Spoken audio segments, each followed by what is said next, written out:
Welcome into Walker Talks Radio Live, a Tuesday afternoon, July the 9th. Recording as you are listening to this, we are recording on July 9th. If you are listening to this further on down the road and we say something that may not be completely accurate by the time you're listening to this, just understand we are discussing things with the current knowledge that we have in this moment on Tuesday, July 9th at 5:03 p.m. Central Standard Time.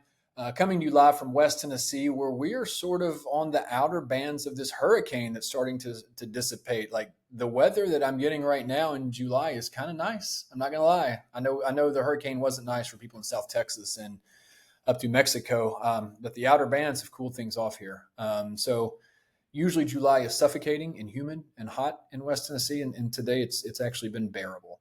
I am with President of Open Primaries, John Opdycke. John and I met each other about 2 or 3 years ago from an article I wrote with Tennessee Lookout, and we've stayed in touch. We've partnered on some op-eds, and he is an invaluable resource for me in trying to communicate the complexities of the primary voting system in Tennessee.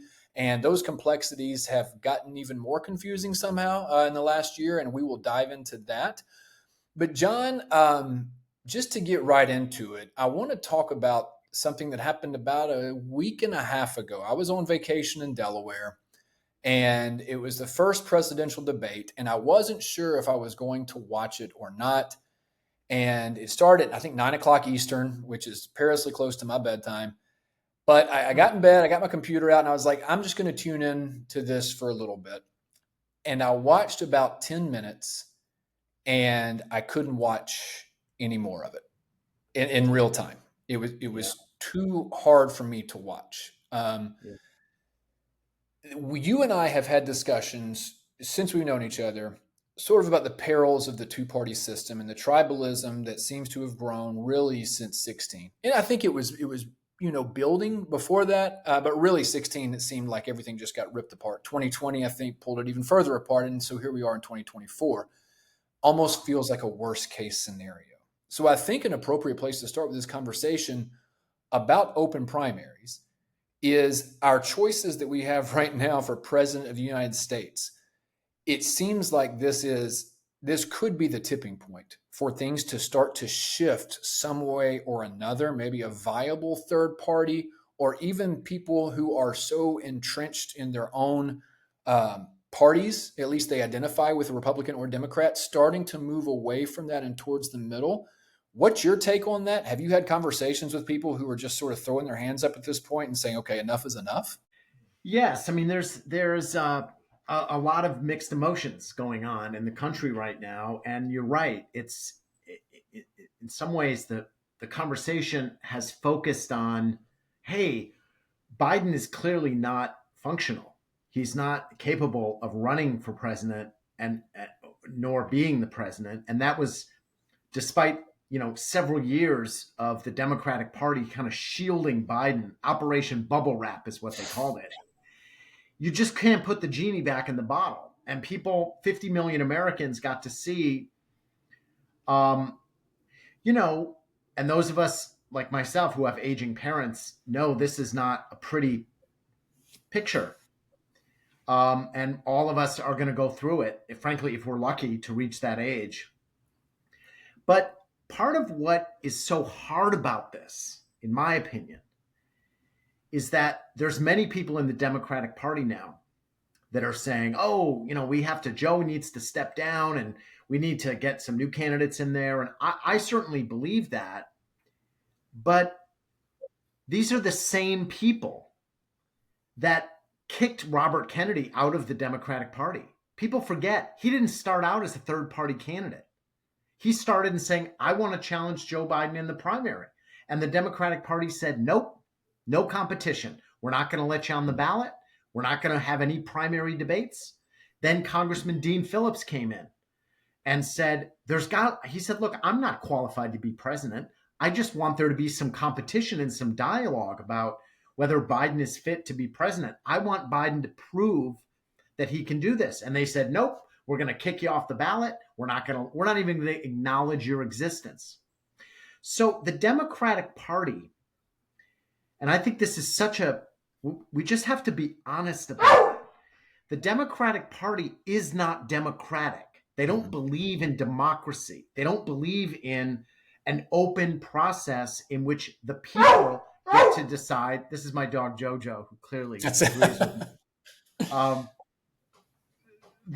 That now they're faced with the consequences of that methodology. The methodology is, we, the Democratic insiders and the Biden team, we're going to decide this for the whole country, for the whole Democratic Party. And now they're in a pickle because Biden can't win. He can barely run. Jojo, he can barely run. And I don't know what they're going to do about it. I mean, there's brilliant articles. James Carville said there should be these town hall meetings that Bill Clinton and Barack Obama convene, and they should go through this process and they should be democratic. But how do you ask an undemocratic organization to suddenly become democratic? I don't know how you do that.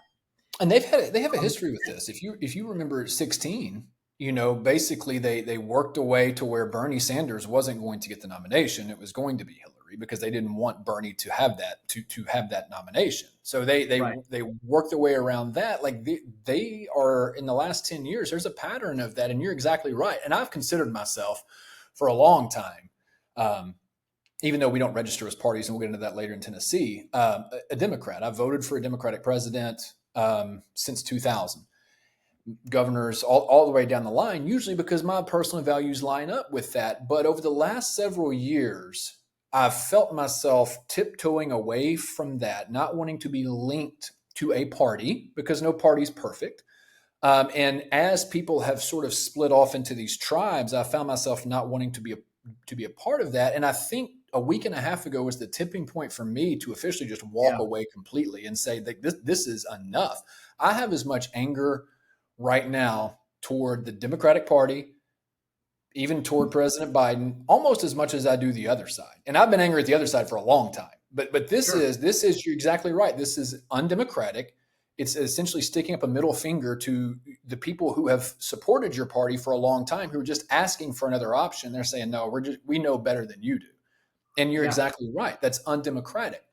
I put a long post on Facebook after the debate, essentially saying everything I just said. And I had someone comment. They were like, well, did you vote in the primary? I said, I did. I said, what were my options? And I don't even remember Dean Phillips being on the ballot in Tennessee, and he may have been. He wasn't on the ballot in most of the states. They wouldn't let him on the ballot. Yeah, so he wasn't even. So Robert Kennedy out of the party. Yeah, I had no options. And these are the things that I've been railing against the Tennessee state legislator about, who's a supermajority Republican for the last 3 or 4 years. But now the party that I most identify with is doing the same thing on the national level. And this is the line that I'm drawing.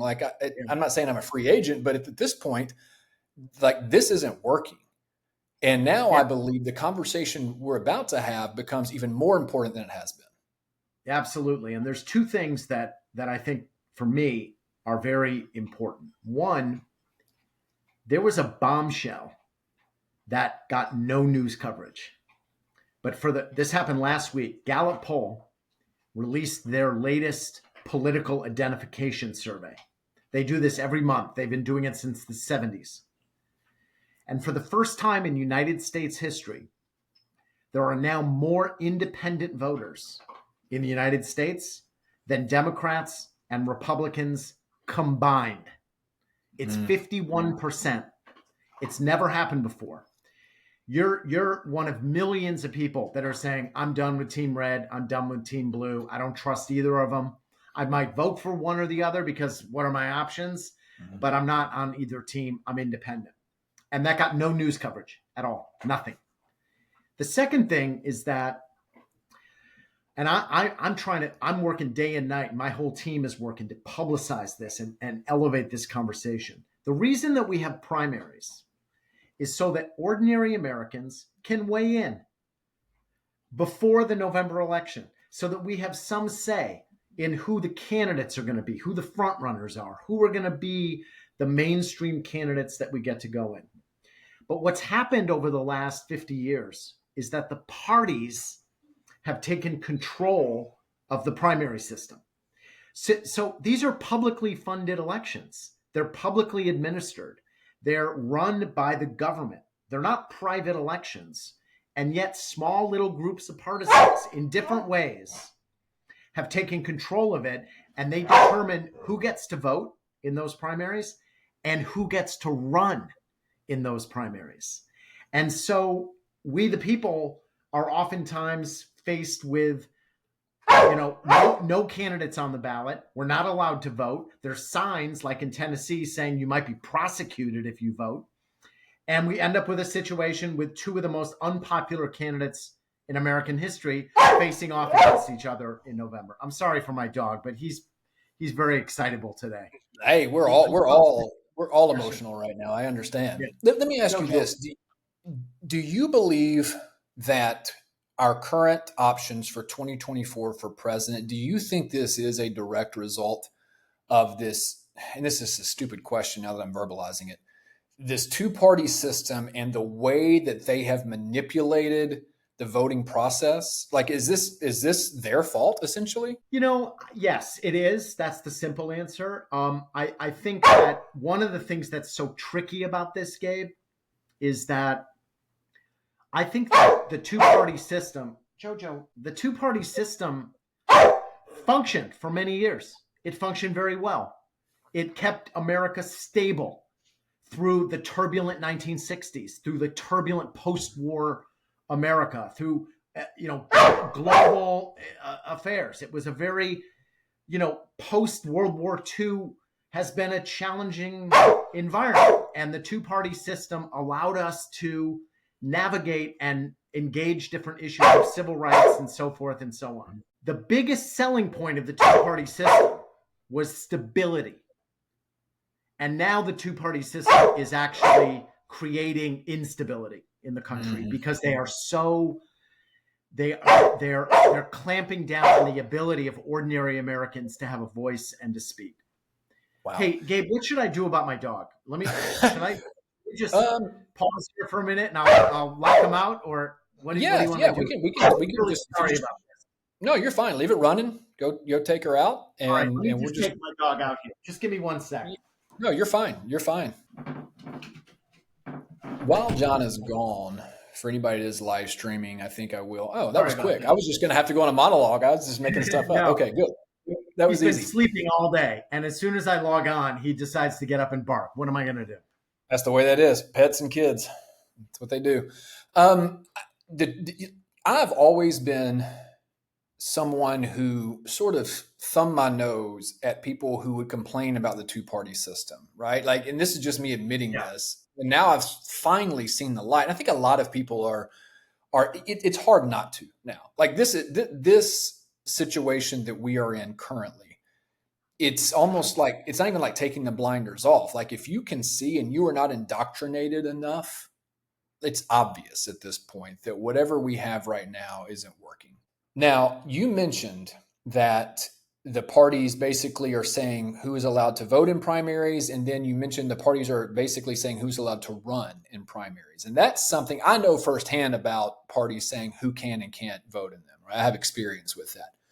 It's interesting when you say the parties are now choosing who can and who cannot run. And you referenced the Democratic primary with Kennedy, Dean Phillips.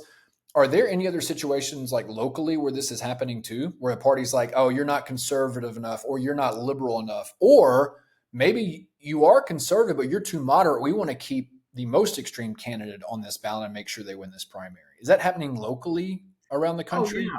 I mean, typically the way it works is that to get on the ballot, if you want to run as a Democrat or Republican, you have two routes to the ballot. And again, there's lots of state variation of this. So this is a simplification. But the way you get your name on the ballot is if you're an insider, you get the votes at the convention and they just put you on the ballot. If you're an outsider, an insurgent, you have to go out and gather signatures to get on the ballot. And they've made those rules extremely difficult. And there's a whole cottage industry in many states.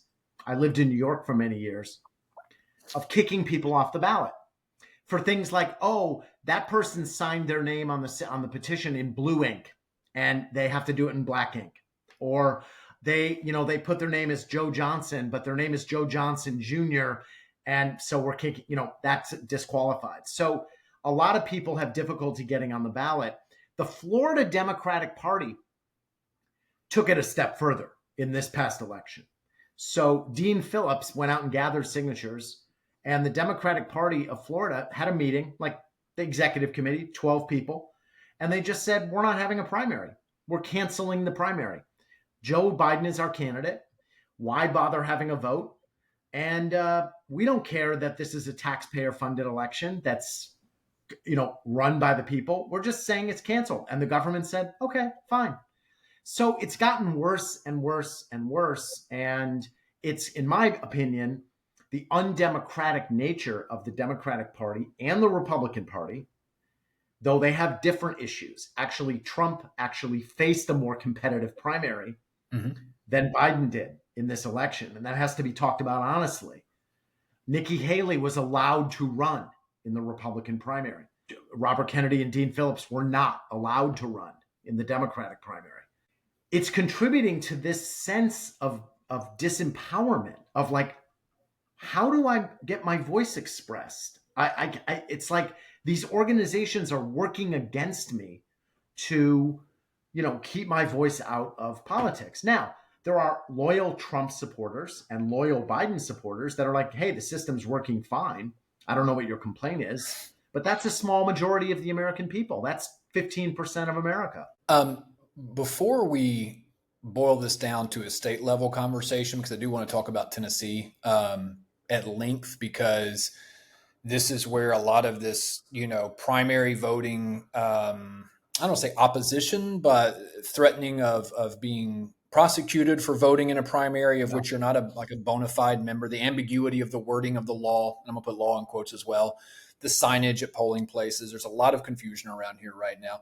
But before we get into that, can you talk a little bit about some of the success stories that your organization has seen across the country in certain states, like where they are able to enact either fully open primaries, or maybe they shifted from closed primaries to maybe partially open? Like, where are you seeing, what states are you seeing progress in that? Well, yeah, and there's been some progress. And this is a year in which hopefully we're going to make a big leap forward. I started open primaries in 2009, and there was barely anything going on. Over the last 15 years, we've enacted nonpartisan primaries. No more Democratic primary, no more Republican Party primary. The parties aren't in charge of the primaries. The public is. We did that in California. We did that in Washington State.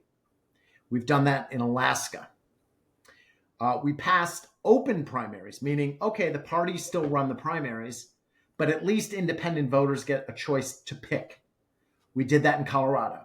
We did that in Maine. In Maine, we got a bipartisan coalition together of Democratic and Republican legislators, and they passed it with a supermajority.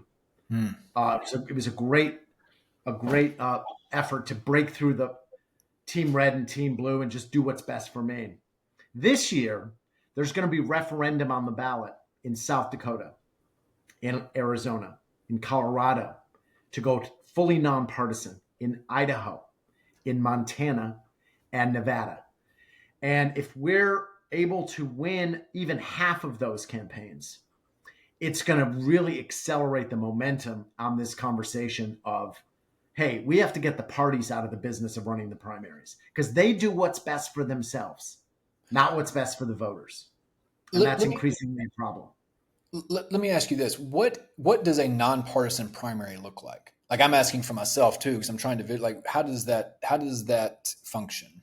Yeah, what's interesting is that most of us, 85% of local elections have some kind of nonpartisan primary. Like that's how we all elect our mayors and city council, most of us.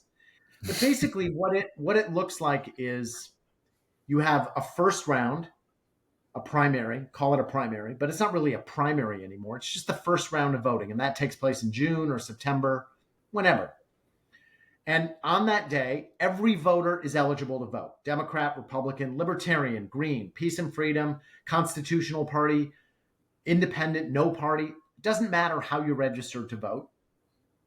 You go down to the poll and everybody gets the same ballot, and all the candidates are on the ballot. So let's say There's 7 candidates for state assembly, 5 Republicans, a Democrat, and a Libertarian. There's 4 candidates for U.S. Senate, 2 Democrats, 2 Republicans. There's 6 candidates for Congress, 3 Democrats, 2 Republicans, and a Green.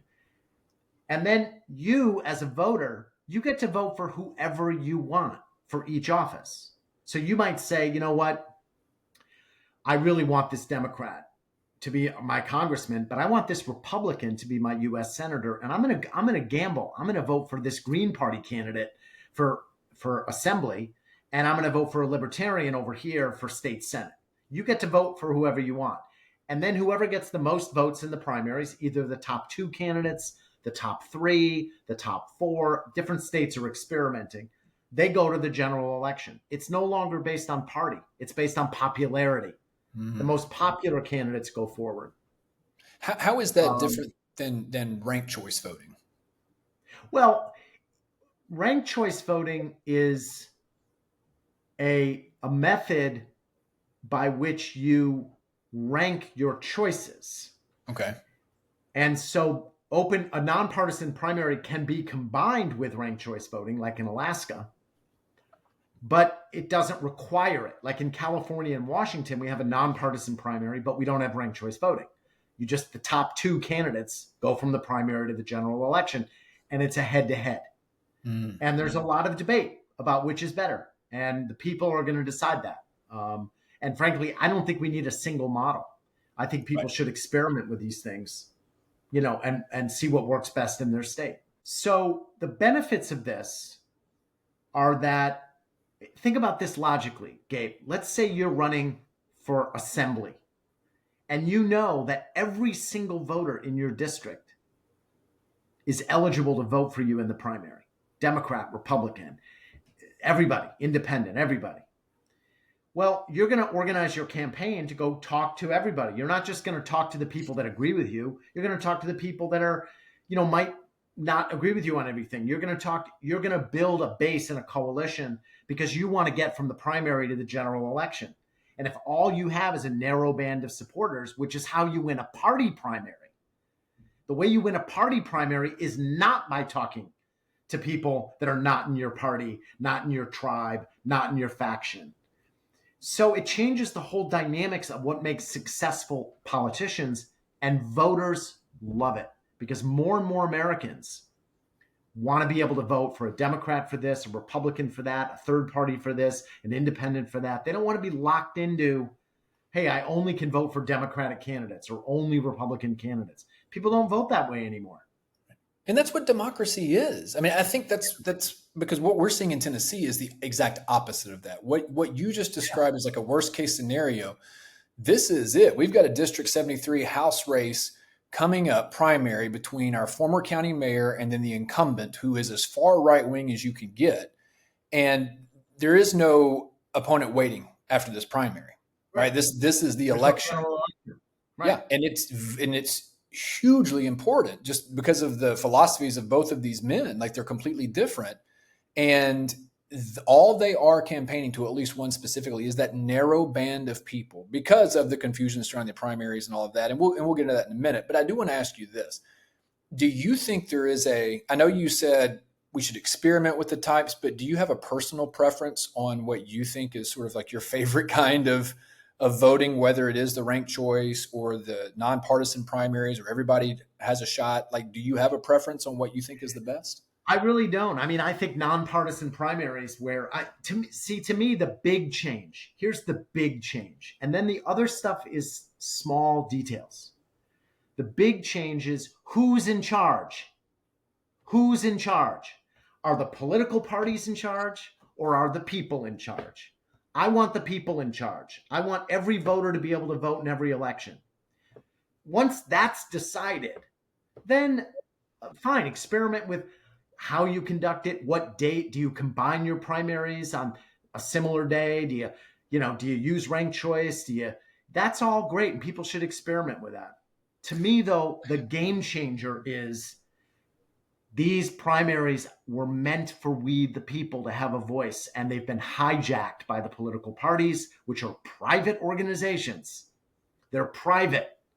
They should not be running the elections. They should be participating in the elections. I mean, think of the scandal. Think of what the scandal would be if we found out that the New York Yankees secretly controlled the umpires union.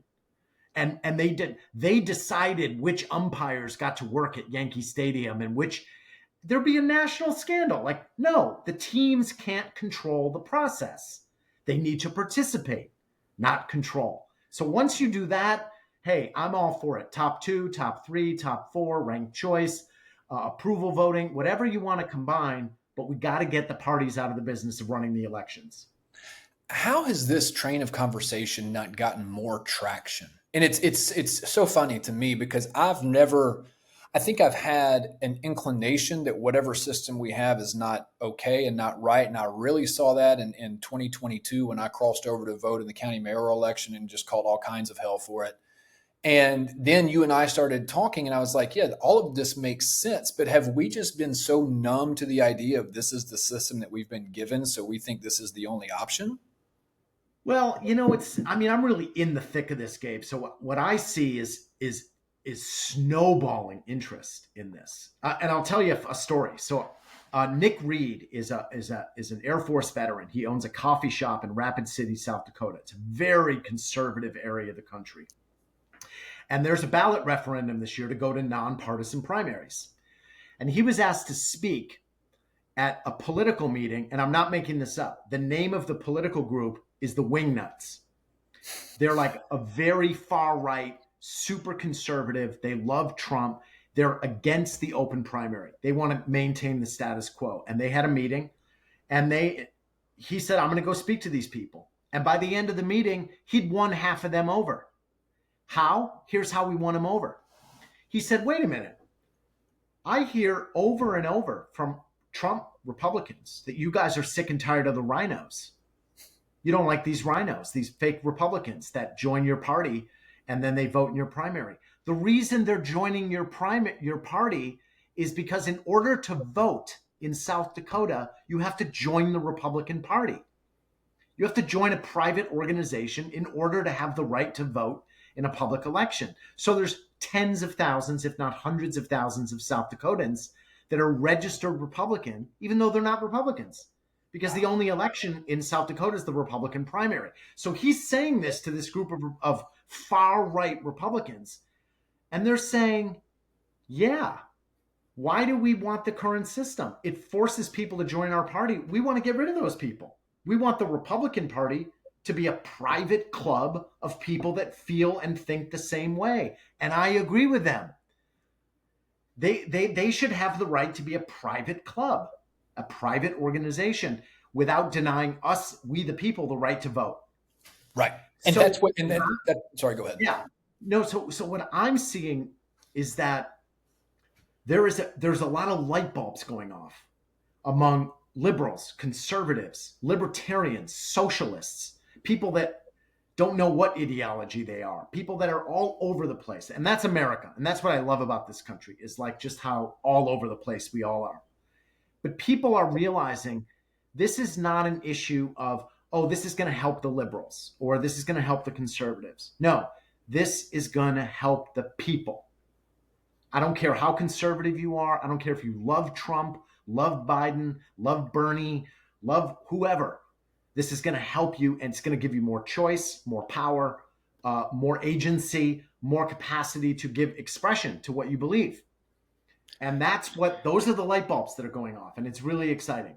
It is. And like, even just talking to you, because I have such trepidation about this primary coming up. Early voting starts Friday, and I'm like, and I'm going to do it. I'm going to vote in this Republican primary, right? And even though we're an open primary state, regardless of all the ambiguity surrounding whatever the law is, I'm still going to do it because it's my district and it's an important election, and the chips are going to fall where they may.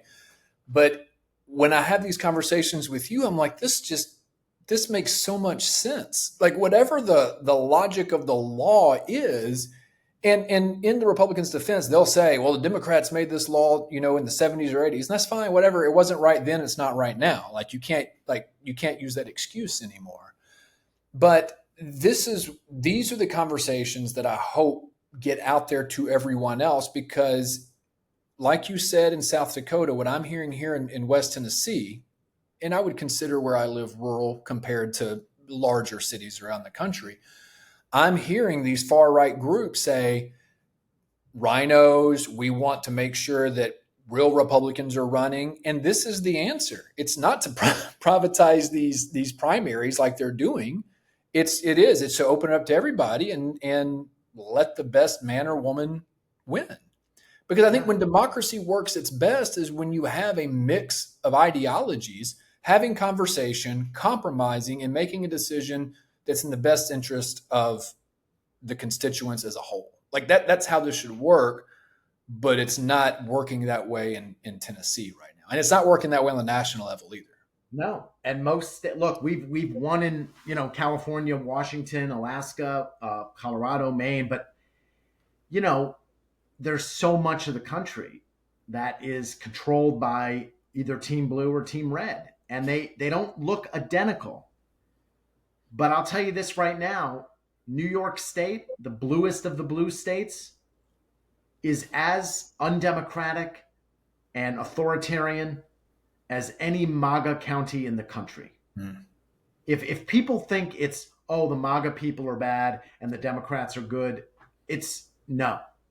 Power is about power, and both parties are guilty of consolidating party power, keeping other people out, and not letting there be real competition. And look, competition is a core conservative value. I've learned this from some of our leaders in red states that are very conservative, and they're working on open primaries because they're like, look, 60% of our legislators run unopposed. If you run for office and you have no opponent, I guarantee you're going to get up to shenanigans. Oh yeah. You're going to feel like, hey, it doesn't matter what I do, I'm going to get elected. So that's not good for democracy. And it's not good for the people. It's not good for conservatives. It's not good for anybody. This is a question that's coming out of left field because it just hit me when you were saying that.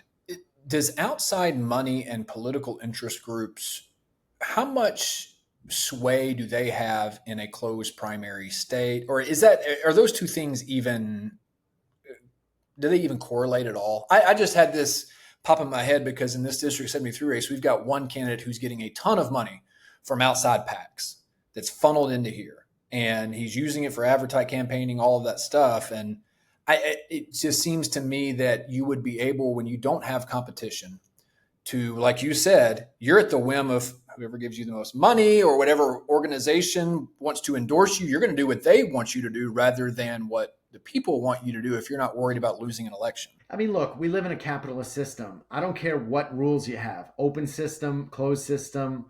People with a lot of money are always going to have influence. I don't care what, like, we should just, again, I'm not saying that to be cynical. I'm not saying there's nothing we can do about it, but there is no silver bullet. People with a lot of money always find ways to get what they want. I think that the thing I think about is, how do we give ordinary people more power? Not how do we try to limit the power of the wealthy? Because they're very good. The wealthy employ lawyers and lobbyists, and they know how to get around every rule and put their, okay, all right. But how do we give ordinary people more power? That to me is the creative challenge. And to me, open primaries is not the silver bullet. It's not the answer to that question, but it's a step in that direction. Mm-hmm. That's going to make more things possible in terms of the American people having more power. So hopefully we don't end up with these situations. I mean, it's helpful, Gabe, just to pause for a minute. We're the most powerful country in the world. We're like this golden beacon of democracy. And we're having a presidential election in which 75% of the country does not want these two candidates running. How do we have that? And it almost feels like, and there's nothing we can do about it. Mm-mm. No, we just have to hold our nose. That's a power issue. We, the people, don't have enough power. These insiders get to determine everything for us. And that's not good. I think that the sexy conversation is the presidential election. I just finished an article for a statewide publication here, and I am arguing that the most important election for Tennesseans isn't November 5th or whenever it's going to be. It's August 1st. Like the August 1st primaries, that's the most important election that they are going to vote in this year. And the reason I'm saying that is because as we sort of boil this down to a state level conversation about Tennessee in particular, because a lot of our listeners live in Tennessee, Tennessee is a supermajority, trifecta supermajority for 14 years in a row. Republican governor, Republican House controlled, Republican controlled Senate. In the last 5 or 6 years, they have gone precipitously further and further to the right, where you have surveys of Tennesseans where 80% want some type of gun reform, and it's been the opposite. You have 80% of Tennesseans don't want the trigger ban in effect, where women's health care is completely taken out of the hands of medical providers and women, right? Because of the threat of prosecution, the law is ambiguous. So you have the general population, Republican and Democratic citizens are like, this is too far, this is too much, we want something different. But nobody's listening in Nashville to that. In fact, they just keep going further and further to the right. So there's been this crop of moderate Republicans who, because of personal situations they've experienced in Tennessee, or just because they don't like the direction of the legislature, they're running now, right? They're running in these primaries. And my argument is the best way to bring the conversation back towards the middle is to vote in these August 1st primaries, regardless of your party affiliation. And the flip side of that is out of Nashville, our governor, who is really touting a school voucher plan, like that's his big piece of legislation. He's hanging his whole political career on this, and it failed this time, to everybody's surprise, mine as well. But now he's going around and he's endorsing these House and Senate candidates in each of these counties who he knows is going to vote for this voucher bill when it comes up in next session. So he's out there campaigning for them in their primaries. Secretary of State is saying if you vote in this primary and you are not a bona fide Republican, then you could be prosecuted, signs are posted. So this is where we are. And my argument is like, you have to think about this yourself, take whatever personal risk you want to take, and still vote in whatever primary you feel compelled to vote in, regardless of what you consider yourself. Because it is that important. Because this is where Tennessee is. Do you, with your organization, are there any other states that are similar to Tennessee in that regard, where they have a supermajority, Democrat or Republican, and they are squeezing the primaries as tight as they can simply to keep their party in power? No, Tennessee's a real outlier. I mean, the sign that you reference that says you can be prosecuted if you vote and you're not a bona fide party member is singular in the country. It's a real outrage, and it's designed to really intimidate voters. Other states are not that blatant. They have other techniques to keep turnout low. Other states just simply don't allow independents to vote at all. So they cut out 30% of the population. Just boom, you're not allowed to vote. So it's the thing about the Tennessee thing that's so hard. And I really hope the League of Women Voters, and I know you're a plaintiff in that lawsuit, I really hope you're successful. And we're doing everything in our power to support that lawsuit. In fact, we got 30 Tennessee voters to sign letters to the editor and send them to their local papers just last week in support of the lawsuit. Hopefully, a good number of them will be published. Yeah. The thing that's so insidious about it is that it's like giving someone a beating without leaving any marks. It's like that kind of clever abuse. So the voters, first of all, they're going to go to the poll. They're going to see this sign. And first of all, it's confusing. It's poorly worded. It's not legal. But the subjective impact is going to be, wait, I could go to jail for voting today? Oh, I'm not doing that. I'm going home. And they're just going to go home and never talk about it again because it's embarrassing. Because people feel like, wait, I didn't know the rules. I'm stupid. It's designed to make people feel stupid, to feel illegitimate, And if you do that over and over, election after election, within a short period of time, you'll get 2% turnout in the primaries, 3%. And that's exactly what these partisan insiders want. They don't want people voting in the primaries. They want their people voting in the primaries. So I think you have to understand this is a heavy duty move, what's going on in Tennessee. And it's a very clever tactic. Because as I said, it's designed to abuse people without leaving any scars, any bruises. I like the term insidious that you used. It's very descriptive and very accurate. There Yeah. was a stat, and I'm going to misquote it, so I'm going to ask you. And I don't expect you to know Tennessee's statistics, but there are percentages of uncontested. Let me word this the right way. Do you know about the percentage of primaries in certain states where there is no opponent waiting in the general on the other side? Yeah. Is that the majority of those, We, or yeah. We analyzed all 50 states. okay? Um, and it ranges from the high 30s to the lower 70s of elections that are decided in the primary where there's only one candidate on the ballot in November. It's funny. What state do you think is the worst? Has the least competitive elections in America? What would be your Well, guess? okay. If I'm, I would never have said New York before our conversation, but now I'm leaning that way. But if before this conversation, I would have said somewhere in the South, would have been my No, guess. it's Massachusetts, the Really? birthplace, the birthplace of Lexington and Concord. Yeah, 71% of legislators ran unopposed in 2022. Tennessee is in the I think the low 50s, so it's not the worst and it's not the best. But here's what you have to understand, Gabe. When I say low 50s, that means 50% of legislators run unopposed. Another 40% run against a token candidate Mm-hmm. that they don't even have to campaign and they're going to win because there's a handful of Democratic areas in Tennessee and a bunch of Republican areas, and it's pretty safe that if you win the primary in that area, sure, there might be someone against you on the ballot, but they're really a young person. They're getting some experience. They might get 28% of the vote. No one takes them seriously. So 9 out of 10 legislators, once they win their primary, they're like smooth sailing. I can go to the Bahamas. My job is done.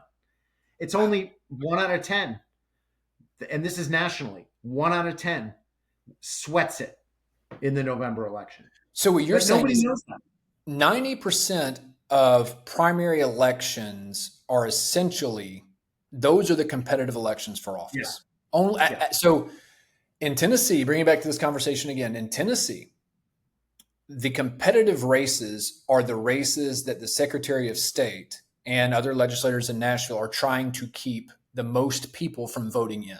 And I probably worded that in a confusing way, but that's what they're doing with these signs and with these threats right. of prosecution. They don't want voters voting in these No, in the competitive races because you're exactly in Tennessee is I would even venture to say you said 90% is a national stat. In Tennessee, probably I would say it's 98%. If you're a Republican, you've got a Democrat waiting on the other side. Once you win your primary, if you're a Republican, it's almost 100% chance you're going to win that sure, general election. sure. So this is Yeah, why I am the trying to be primaries so become so important because that's where the real decisions are made. yeah. Um, but before we're getting up to the 45-minute mark, but before we wrap up, I do want to give you some time to really talk about your organization, what you all are doing. And I know we mentioned early on like some really good work that you've seen happen in certain states around here, in the country. And you said this is like bubbling right now. This idea of this trying to break out of the tribalism mode of a two-party system. So tell us a little bit about open primaries, what you've done up to this point, and sort of how you see this organization even being more relevant now in the socio-political world. Yeah, yeah, yeah. So Open Primaries, we're a national organization. We're nonprofit. We consider ourselves an open source organization and a catalytic organization. What I mean by that is We want to inspire people all over the country to take up this issue and work on it in their state. We're not looking to control the conversation. We're not looking to tell people this is what you should do, this is what you shouldn't do. We're looking to stimulate a broad-based movement of people that are coming together for different reasons. Business people want an open primary because they want legislators that are going to be more rational. Progressives come to it from one angle. Conservatives come at another angle. There's all kinds of motivations. And the role we play is, how do we weave this together into a cohesive movement? And we're having amazing success. I just got off the phone with Chuck Coughlin, who is running a campaign in Arizona. They just submitted 600,000 signatures yesterday to get a referendum on the ballot. 600,000 they gathered. And he said to me, this is the third time they've tried to get open primaries in Arizona. The first time in 2012,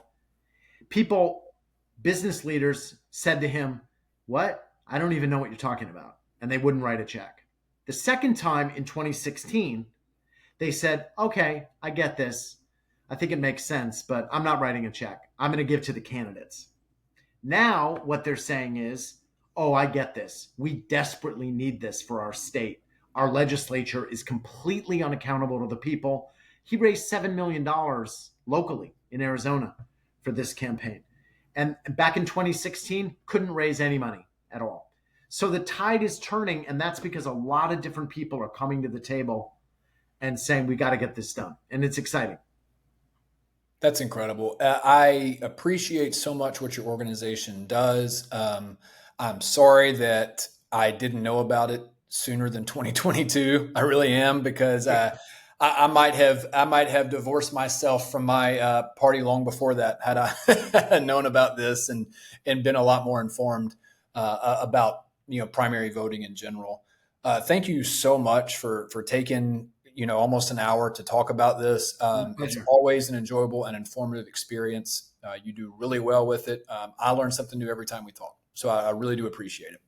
And Gabe, you really need to know this. The lawsuit that you're working on, the League of Women Voters is working on, everybody around the country has their eyes on this. This is a really important lawsuit, because if the legislature gets away with this in Tennessee, where they can put up this sign intimidating people, right now they're the only state doing it. Trust me, other states are going to follow suit.